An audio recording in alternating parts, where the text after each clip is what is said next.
बस बहुत हो गया हमें। गवर्नर सिंध का इमरान टसोरी ने मशवरा दिया कि तमाम सियासी पार्टियां अपना मंशूर दें और बेहतरीन दें, साथ ही स्ट्रीट क्राइम ज्यादा होने का शिकवा भी कर डाला।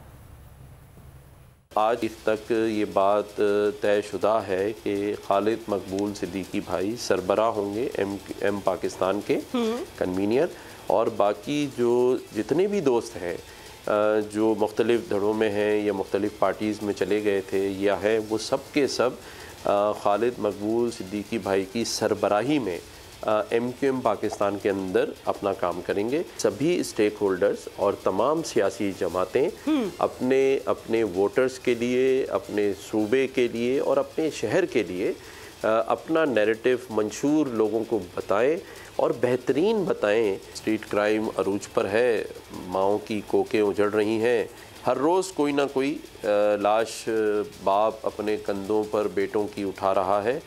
लेकिन आप बेफिक्र रहिए, इंशाअल्लाह ताला मैं इस पे ज़रूर एक्शन भी लूँगा।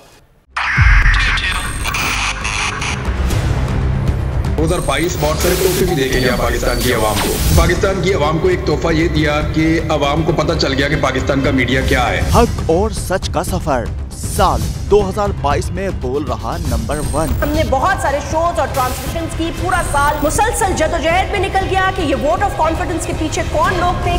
तोड़े रेटिंग के सभी रिकॉर्ड। सोशल मीडिया पर भी सबसे ज्यादा तेजी से 2.4 बिलियन व्यूज का संगे मील अबूर किया। एंकर्स को भी आवाम में सबसे ज्यादा मकबूलियत मिली और सोशल मीडिया पर भी बोल रहा सब पर सब्सक्राइब करें और बेल दबाएं ताकि कोई खबर रह न जाए।